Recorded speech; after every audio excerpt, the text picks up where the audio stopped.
भरत वचन सब कह प्रिय लागे, राम स्नेह सुधा जनु पागे। लोग वियोग विषम विष दागे, मंत्र सबीज सुनत जनु जागे। जैसे उनका शरीर राम के वियोग में जल गया था, और जैसे ही भरत जी ने ऐसे उत्तम वचन कहे कि हम सब राम को मिल करके राम को वापस लाने के लिए चलते हैं, तो सबको बड़ी शांति लगी और सब ने कहा कि हे भरत, आप तो धर्म की धुरी हो और नीति को जानने वाले नीतिज्ञ हो, भला आप ऐसे उत्तम वचन क्यों नहीं कहोगे। सर्प के अवगुणों को मणि ग्रहण नहीं करती, ऐसे ही आप भले कैकेयी माता का भी नाम ले रहे हो, लेकिन आप तो आप हो और आप में कोई पाप और कोई कुटिलता हो ही नहीं सकती। सभी लोगों ने भरत जी की बात को जब सुना कि सवेरे हमको चलना है भैया राम को लेने के लिए, तो सब ने मन में विचार कर लिया और सभी रात को ही अपनी अपनी तैयारी कर रहे हैं। माताओं को भी कहा कि आपको भी चलना है, गुरुजी वशिष्ठ जी भी चल रहे हैं, अरुंधति जी भी चल रही है, और सारी रात तैयारी करने में बीत गई। सब ने कहा कि एक बार धोखा खा चुके हैं, राम जी के साथ गए थे और सोते हुए रह गए थे रात को, अब ये धोखा नहीं खाना है, अब हम पूरी तैयारी से रहेंगे, रात भर भले ही जागना पड़े। जो जागत है सो पावत है, जो सोवत है सो खोवत है। और राम चले गए भले ही भगवान हमको छोड़कर, लेकिन अब संत जा रहा है और संत का पीछा कर लेंगे, संत का साथ कर लेंगे तो वो राम से मिला देंगे। ऐसा सोचकर कोई रात भर वहाँ पर नहीं सोया। अब भरत जी ने चलने से पूर्व मन में विचार किया कि हम चित्रकूट को जा रहे हैं और अयोध्या का राज सिंहासन अभी खाली है, पिताश्री तो स्वर्ग सिधार गए हैं, भैया वन में हैं, और मुझे सब लोग कह रहे हैं और मैं भी जा रहा हूँ उनको लेने के लिए, तो यहाँ अयोध्या में कौन रहेगा। और ये जो सारी संपदा है, ये जो सारी राजपाट की सब जो शोभा है वो राम जी की है, इसकी व्यवस्था करके मुझे जाना चाहिए, अन्यथा मुझे बड़ा भारी पाप लगेगा। संपत्ति सब रघुपति के आही, जो बिनु जतन चलो तजिताही। तो परिणाम नु मोरी भलाई, पाप शिरोमणि साई दुहाई। ये सारी संपत्ति और ये सारा जो राज सिंहासन है ये राम जी का है, स्वामी की संपत्ति है, उसके साथ द्रोह करना, उसको नुकसान हो जाने देना, ये अगर मुझसे हो गया तो मैं पापों में श्रेष्ठ शिरोमणि बन जाऊंगा, मैं महापापी कहलाऊंगा यदि उनकी संपत्ति की रक्षा मैंने करके व्यवस्था नहीं की तो। और सेवक तो वही है जो स्वामी का हित करे, सेवक कहने से सेवक नहीं होता, सेवक तो वो होता है सच्चे अर्थ में कि जो अपने स्वामी का हित साधन करे। चाहे कोई दूसरा व्यक्ति करोड़ों दोष लगाए, कैसे ही आरोप लगाए, लेकिन सेवक को अपने स्वामी का हित सदैव करना चाहिए, वही तो सेवक का धर्म है। और भरत जी ने ऐसा गहरा विचार करके अपने विश्वास पात्र सेवकों को बुलाया, जो स्वप्न में भी कभी धर्म से नहीं डिग सकते। उनको उन्होंने विश्वास पात्र जानकर राम जी की संपत्ति की रक्षा करने का दायित्व सौंपा। संपत्ति सब रघुपति के आही, जो बिनु जतन चलो तजिताही। तो परिणाम नु मोर भलाई, पाप शिरोमणि साई दुहाई। करई स्वामी हितु सेवक सोई, दूषण कोटि देई किन कोई। अस विचारी सुचि सेवक बोले, जे सपने हूँ निज धर्म न डोले। ऐसे सेवकों को बुलाया जो कभी सपने में भी अपने धर्म से नहीं डिगे, और उनको इस राम संपदा की रक्षा करने का जिम्मेदारी, उसका दायित्व दे करके भरत जी अब रवाना हो रहे हैं चित्रकूट के लिए। भरत जी ने सभी माताओं को जो बड़ी दुखी थी उनको भी कहा कि आप सब तैयार होइए, सभी माताओं की पालकियाँ सजाई जाए, सभी माताओं को साथ में ले करके हमें जाना है। इस प्रकार सबको जागते जागते सवेरा हो गया और सभी लोग तैयार हो करके भरत जी के साथ चलने के लिए तैयार हैं। अब भरत जी ने एक और यहाँ पर उपाय किया है कि मेरे ऊपर ये राजपाट संभालने का जो दायित्व आ रहा है, ये तो भगवान राम का है, ये राम के जगह पर मैं बैठूं, ये उचित कदापि नहीं है। उनके मन का संकल्प था।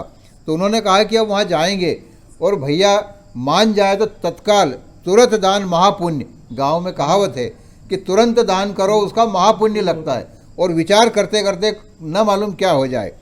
तो उन्होंने कहा, वशिष्ठ जी से कहा और सुमंत्र जी से कहा पहले कि सारे राज तिलक करने की सारी सामग्री लेकर के चलो, और वहीं जैसे ही भेंट होगी वहीं जंगल में ही उनका राज तिलक कर देंगे। कहेहु लेहु सब तिलक समाजू, बनहि देव मुनि राम ही राजू।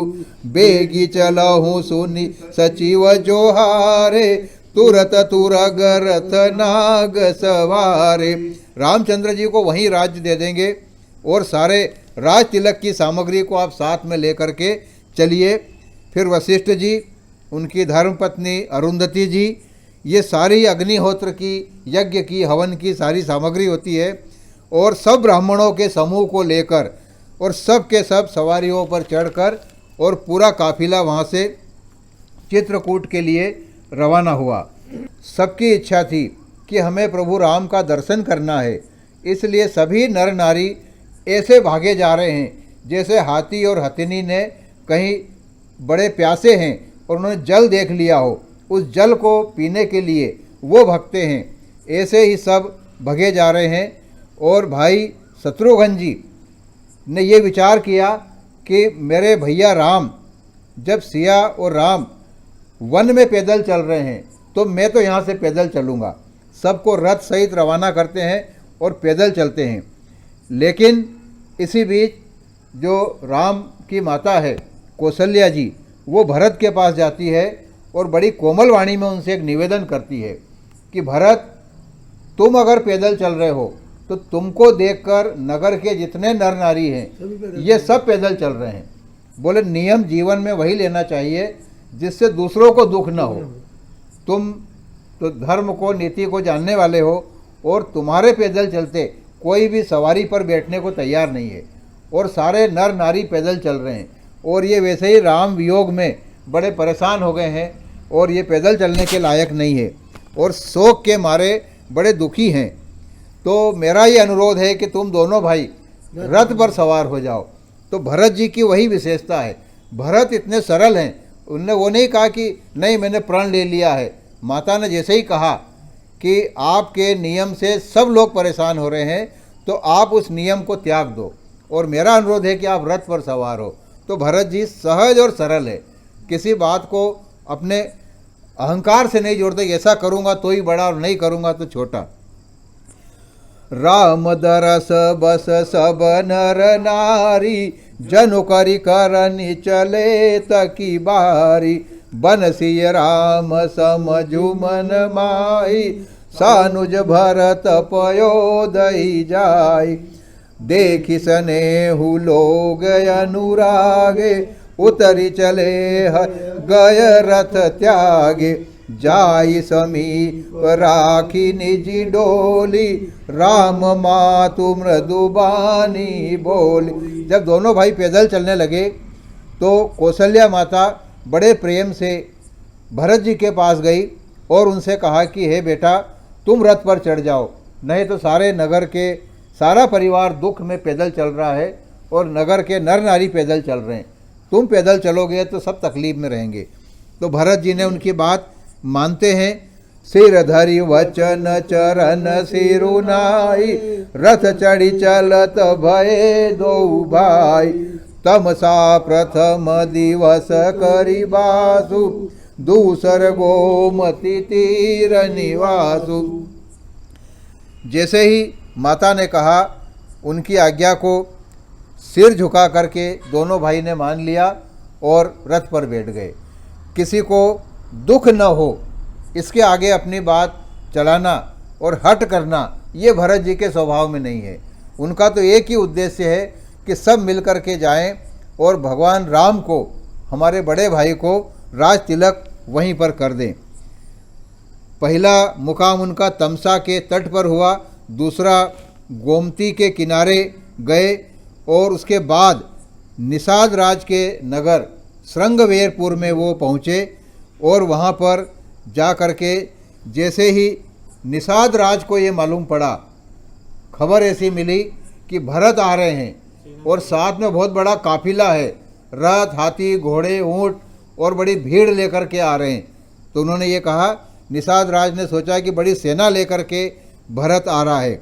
अब भरत जो निषाद राज था वो बेचारा जंगल में रहने वाला था, सरल था, और जैसी उसकी प्रकृति थी, जैसे उसके विचार थे, उसी दिशा में उसकी सोच प्रारंभ हो गई। जैसी जिसकी दृष्टि होती है उसके लिए सृष्टि वैसी ही हो जाती है।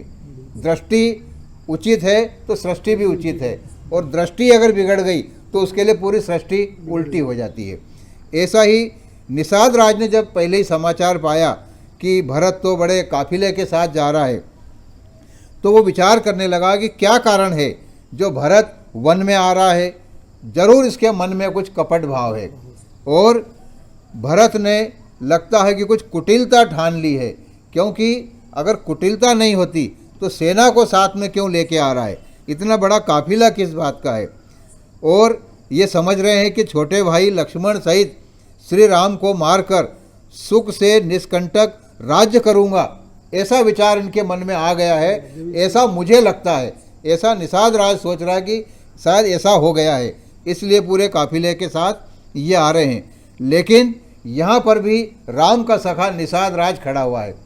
अब इनका मुकाबला मुझसे होगा, मेरे से मुकाबला किए बिना राम के पास जा नहीं सकते, उनकी कोई हानि नहीं कर सकते।